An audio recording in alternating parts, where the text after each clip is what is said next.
Bienvenidos a un nuevo video, amigos de YouTube. El contenido del video estará pautado por tres partes. La primera, una situación a resolver en la cual plantearemos un problema para llegar a algún tiempo muerto. En la segunda parte, daremos una solución propuesta usando ecuaciones matemáticas, simulaciones en ORCAD y una simulación en una protobar. Y en la tercera parte probaremos el funcionamiento del prototipo, que se harán por los resultados de las simulaciones en ORCAD y el resultado que da el osciloscopio en la simulación de la protobar, y así conoceremos si hay algún tiempo muerto.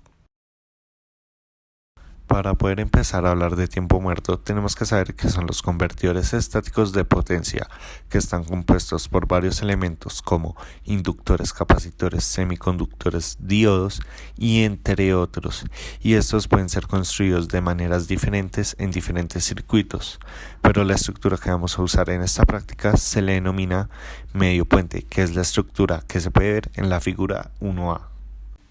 Esta figura consta básicamente de dos llaves semiconductoras, MOSFETs o IGBTs, conectadas en serie. Estas llaves son comandadas para abrir y cerrar, dejar fluir la corriente o impedir su paso por medio de una señal de control binaria que puede ser 1 o 0, que normalmente son aplicados en diferentes niveles de tensión. La señal de control 1 es la respectiva llave que deja fluir la corriente y se comporta como un cortocircuito, en lo que la señal de control 0 impide el paso de la corriente y se comporta como un circuito abierto. Esto se puede evidenciar en la figura 1e. Las señales de control de llave superior y de llave inferior pueden ser ambas 0 o una 1 y la otra 0, pero no pueden ser ambas 1, ya que en este caso conducirían simultáneamente poniendo en un cortocircuito el lado de alta tensión. En el diagrama de la figura 2 representa la idea de la generación de las señales complementarias, pero esto no es recomendable hacerlo, ya que las llaves de esa manera es el hecho en el que las llaves semiconductoras no son ideales, es decir, que no cambian su estado de conducir y bloquear de manera instantánea, ya que cada llave semiconductora se demoraría un pequeño tiempo en pasar de un estado a otro, ya que una llave no alcanzaría a pasar de conducción a bloqueo y la otra empiece a conducir de pasar de bloqueo a conducción, formando así un cortocircuito.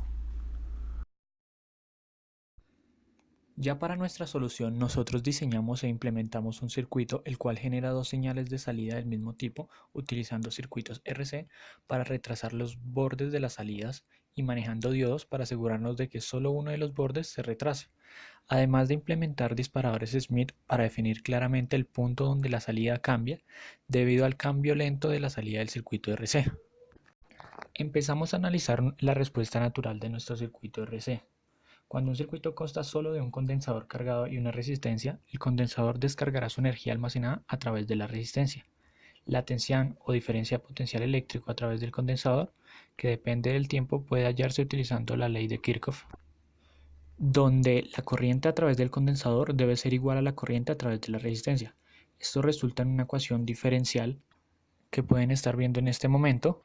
Después de eso resolvemos la ecuación. Resolviendo la ecuación para V se obtiene la fórmula de decaimiento exponencial, como lo podemos evidenciar, donde V sub 0 es la tensión o diferencia potencial eléctrico entre las placas del condensador en el tiempo igual a 0. El tiempo requerido para que el voltaje caiga hasta V0 es denominado constante de tiempo RC y es dado por tau igual a R por C. El siguiente elemento a analizar es el disparador de Schmidt. En este esquema pueden observar que el generador de voltaje en serie con el divisor formado por la resistencia 1 con resistencia 2 tienen como objetivo generar en el terminal inversor la tensión de referencia, que se calcula de la siguiente manera. Cuando la tensión de salida, llamada Bs, asume el valor de 0, y luego, como si la salida se conecta a masa en el punto A, es una tensión que coincide con la tensión de los bornes de la resistencia 2, es decir, que el voltaje en el punto A es igual al divisor de tensión que se ve en la resistencia 2. En consecuencia, la tensión de referencia en el nivel alto, es decir, BRA, será igual a la suma del voltaje en A más la multiplicación del voltaje S por el divisor en la resistencia 1.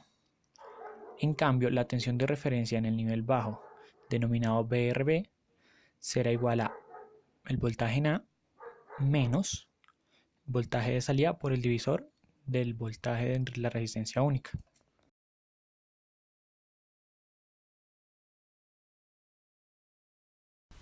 Ahora procederemos a hacer la simulación en el programa ORCAD. Y lo primero que vamos a hacer es buscar una fuente que nos emita una señal cuadrada con estos valores que se muestran.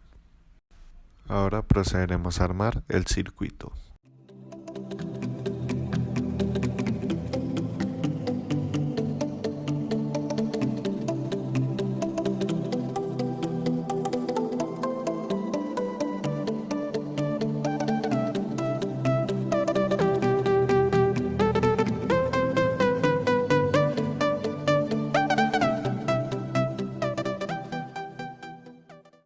Listo, ya teniendo el circuito montado, ahora vamos a proceder a mirar la simulación y buscar un tiempo muerto. 2000 años más tarde. Y efectivamente podemos ver que hay un tiempo muerto en la señal, que está en el intervalo de tiempo en el que la señal de control de ambas llaves es 0. Bueno, el siguiente paso es realizar el montaje del circuito en la protoboard, pero antes de eso revisaremos los elementos a utilizar. El primer elemento es un diodo de referencia 1N4148, que es uno de los diodos de conmutación de señales más conocidos y de más larga vida debido a su fiabilidad y bajo costo de producción. Este diodo tiene como características una corriente máxima de 300 mA, una caída de tensión directa de 1 voltio, una tensión inversa máxima de 75 voltios y un tiempo de recuperación de 4 nanosegundos. Como segundo elemento vamos a utilizar un potenciómetro. Este potenciómetro va a ser reemplazado por la resistencia en paralelo al diodo. Esta resistencia a este potenciómetro es el que va a controlar el tiempo muerto de nuestro circuito. Además, es importante saber que un potenciómetro es un dispositivo conformado por dos resistencias en serie, las cuales poseen valores que pueden ser modificados por el usuario.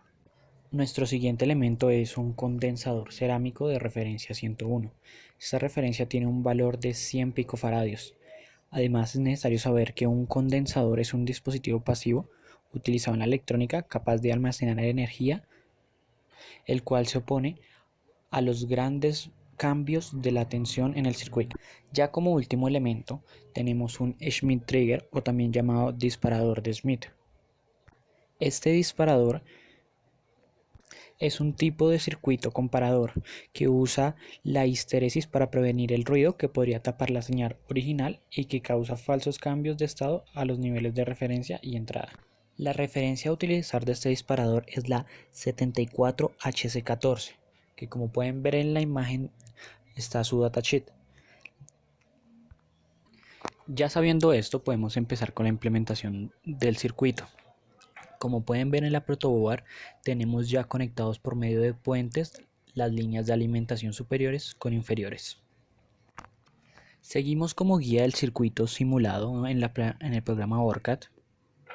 Como pueden ver, ingresa una señal a un paralelo del diodo con una de nuestras resistencias, que está conectado en serie a uno de nuestros condensadores que va a tierra, y la otra pata va directamente al disparador trigger.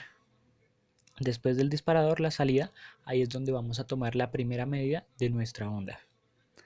La señal también de entrada cuadrada, con el cable rojo que va hacia la parte inferior de la protoboard, conecta a nuestro segundo paralelo de otro diodo y otra resistencia variable.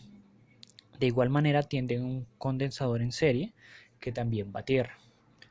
Conectado a una de las patas del condensador, esta señal se dirige al 7414, cual es utilizado dos veces. Después de esta salida, desde ahí se toma la segunda onda. Es importante que sepan que las dos resistencias al final, a la salida de las señales, no se están tomando en cuenta. Estas resistencias de un K las colocamos como punto de referencia para saber dónde se van a tomar las señales de salida. Bueno, además les recuerdo por qué utilizamos el potenciómetro en vez de una resistencia de un valor fijo. Esto se debe a que el potenciómetro es el que va a generar el tiempo muerto de nuestras señales de salida, el cual va a estar variando entre 100 nanosegundos y 700 nanosegundos. En este momento vamos a verificar que nuestro análisis y nuestra implementación en la protoboard esté funcionando correctamente. Es necesario conectar las ondas del osciloscopio a los puntos en que queremos tomar las ondas de salida. Como pueden observar en la imagen, nos aparecen dos ondas cuadradas, una inversa de la otra, las cuales tienen la misma amplitud, misma frecuencia y mismo periodo. Aunque pareciera que estas dos ondas conmutaran al mismo tiempo, lo cual no nos serviría, podemos verificar que sí existe un tiempo muerto mirando la onda un poco más de cerca. Esta segunda imagen del osciloscopio nos muestra un tiempo más pequeño del que teníamos en la anterior imagen. Aquí se alcanza a evidenciar que existe un punto muerto en cual las dos ondas se encuentran en valor cero. Usando una de las herramientas del osciloscopio llamada cursor, podemos medir el tiempo que hay entre las dos conmutaciones de las dos ondas. Como se observa en la parte derecha de la imagen, parte inferior, cursor 2 tiene una medida de menos 30 nanosegundos, que es la línea vertical blanca que pueden observar en la conmutación inferior de la onda azul.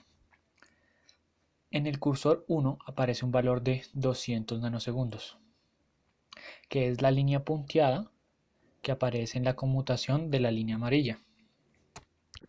Estos datos nos quieren decir que hay un tiempo muerto total de 170 nanosegundos, el cual podemos observar un poco más arriba de la imagen, dando como resultado que nuestro circuito está cumpliendo la función de tener un punto muerto entre 100 nanosegundos y 700 nanosegundos. Y listo amigos, llegado a la parte final del video, les vamos a mostrar resumidamente todo lo que fue este proceso para llegar a encontrar un tiempo muerto, desde las ecuaciones, las simulaciones en el programa ORCAD y las simulaciones en la protoboard, a las cuales llegamos a ver el tiempo muerto experimentalmente en el osciloscopio. Muchas gracias por ver este video.